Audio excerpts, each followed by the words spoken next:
It's a danger zone. You in the middle of a war, don't leave your banger home. What's your name, man? Matt, Matt, nice to meet you, Matt. Where you from? originally from this neighborhood, Kensington. Okay, you from here? Yeah, How old are you? I'm 36. Okay, okay. What's it like being out here, man? Living out So, here. You live out here? yeah, I've been here since I was on the street since I was 29, off and on. And I'm 36 now. I mean, when I got here, it was nothing like this. What's going on, y'all? If you don't know, I'm ATM Tik. All right, story time. We gonna speak on Matt.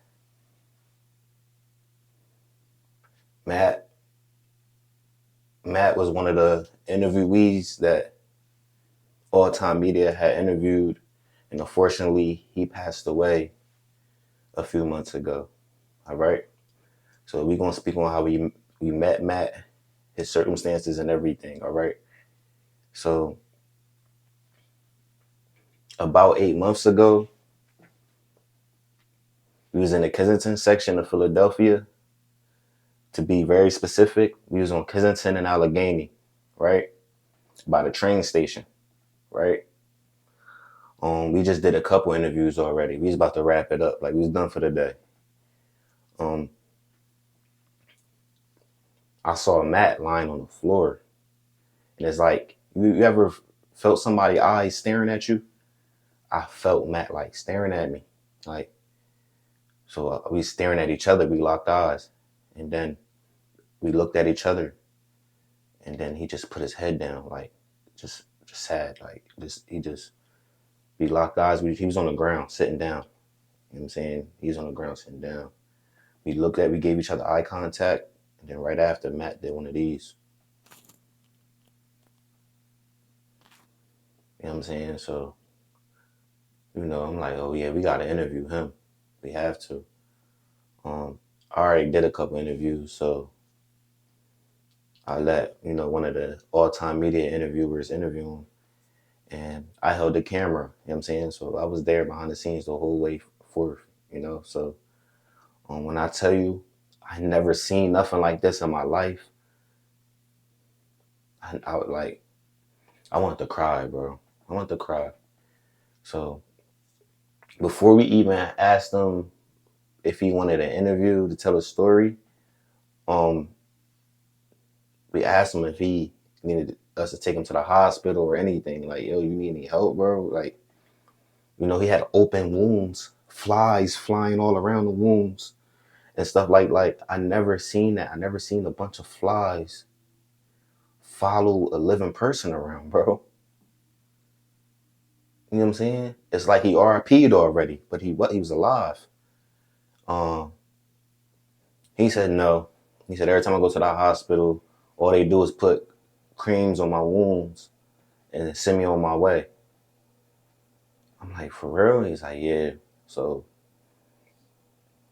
we was like, yo, man, would you like an interview to tell your story, And he said, yeah. He said, yeah. He said, I might not be here much longer, so I might as well. Matt said, I might not be here much longer, so I might as well give y'all the interview. Like, this isn't normal, y'all. It's not. It's not, man. It's not, bro. So we get to interview him. When he gets up from the ground, right? The flies that was surrounding him, when he gets up and he start walking, the flies follow him, like his wound. They're hovering over his wound. His wounds is real big. Like, you see the meat, everything. Like man, it's traumatizing, bro. It's traumatizing. I'm not gonna lie. We interviewed Matt 8 months ago. I was ready to end it all. I was ready to quit 8 months ago, bro. I don't know how I was still able to go out in the streets and get interviews after interviewing Matt, bro. I never seen nothing like that in my life. It was like he was on his last days, y'all. All right, guys. So I'm gonna play y'all a clip of the interview of Matt, just to give y'all an idea if y'all haven't seen it. Okay. Want to say that again? Between here and jail, my dad was killed in a car accident And 7 months later, my mom overdosed and died. Me and my sister had a falling out. I'm sorry to hear about your losses, man. I know it's been rough for you. Yeah, it has been rough, but I haven't talked to my sister in a couple years, and it kills me. But that's my fault. I stopped falling. Okay. She said, What's your leave it drug of alone. choice, sir? Heroin, fentanyl, from what I remember. Hockey? Was a Oh, hockey player? really? How many years of hockey you had in? No, I just wanted to be one. I didn't really play, but really, I wanted to be like my dad. Okay, that's cool, man. But what's the status with your family right now? There is none. I'm talking about your other family members. I'm sorry to hear about the deaths, man. Nobody talks to me. My sister won't talk to me. I'm just, no Do, matter what, I'm out do they here. know? Do they know what type of condition you're in right now? Yeah, my sister's got, knows she's got friends that come through here, and she's only a year and 8 months younger, so we're in the same age group for friends and all. Because she just turned 34 July 6th. Uh, so she knows, but Right. she shows tough love. But I know I hit this in some way, but I think she's being rotten. When's the last time you seen a doctor? I was in the hospital about a month ago for 3 weeks. And then before that, I was in the hospital about a month before that for like 3 weeks. What did they tell you, Matt? They don't really tell you anything. Honestly, God, they just, when you leave, try to tell you to keep up on your wound. Remind you, Matt, when we found Matt, he was outside the train station in a busy area, like, you know what I'm saying? So he was on the ground. And I'm not gonna say people ain't stopped to try to help him, but it was so many people going past him. It was so many people. You know, it's a busy area. If you ever go to Kensington, Allegheny, you know it's a fast-paced, busy area, like on some New York stuff. You feel me? So it's like you could just look at him and tell that his days were short if he ain't get help immediately. You know what I'm saying? So it's like, so, you know, something we always do with our interviewees. We don't always just interview them on camera and all of that. We talk behind the scenes. We talk before the interview. We even talk sometimes when we talk after the interview, the conversations be even longer. So we're actually talking to Matt, you know what I'm saying, and getting to know him. Like whatever he ain't want to put on the camera, he was telling us to our face, you know what I'm saying, and he really felt like he ain't have nobody, you know.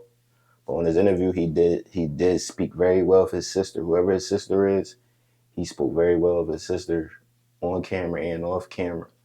But it's like he did blame himself. He said when he see family members, he kind of hide and all that because he was embarrassed. You know what I'm saying? He was embarrassed because of how he looked. But you know, we saw pictures of Matt before the addiction, man. Very handsome man. Very handsome man. You know what I'm saying? He was when we met him, he was a very nice man too. I mean, I ain't gonna lie, when we met him, he was in the worst of the worst circumstances.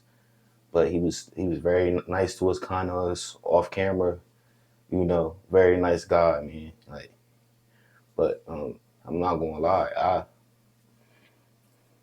the day we interviewed Matt, when we got in that car, I cried, bro. I could, I don't know how I continued to do interviews after that. I broke down in that car, man. Like, he wasn't even that old either. You know what I'm saying? Early 30s, bro. Matt was in his early 30s, man. And he was skin and bones, literally. Skin and bones. Barely no meat on his body. Like, stuff like this should reach the media at an all-time high. You ever seen a living human being that got a whole bunch of flies following him around? They're just hovering over him. Everywhere he go, they're following him. You know? When we started the interview, we was like swiping the flies away. Like, cause I guess we didn't want the flies near us, but it's crazy. It's like the flies is waiting for you to pass away. And then another sign of death, if you look at this interview, right? If you look at this interview with Matt, right? It was a dying pigeon right next to him.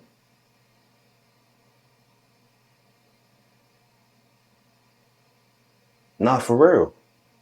If you look at the interview, right? It was a dying pigeon right next to Matt. Is it hard moving around? No. My Just- legs are, it's hard. Do your But legs have wounds also? It has one, but it's not that bad. But what it is when you have a blood infection, certain areas lock up. I was there not that long ago. Certain, like my knees, my ankles, they still are like tight.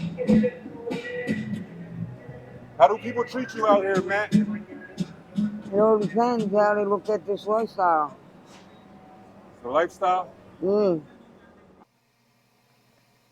You think most of you guys could stomach doing these type of interviews, man? I know people was like, hey, go back to the street interviews, don't give up, da-da-da. But look what we seeing out there, man. Just like in the video when I introduced myself and showed my face, man, I said RP Matt, because that interview affected me. I'm still affected by it. And to his family and friends, man, my condolences, y'all. My condolences, especially to his sister. He had some serious love for his sister, you know? But I know it's a couple more Matts out there, y'all, in them streets. We haven't saw them. But I know they're out there. So anyway, you know, thank you for the talk. I was just discussing, you know, how we met Matt behind the scenes. And man, that was one of the interviews that had put a lot of weight on me. I wasn't interviewing him, but I was holding the camera and I was talking to him a lot behind the scenes because I wanted to know what was up with his life and if he had any support and if he needed any help from us, because he was, man, I ain't never seen a living human being like that, man. Skin and bones. Look like he hasn't eaten in days.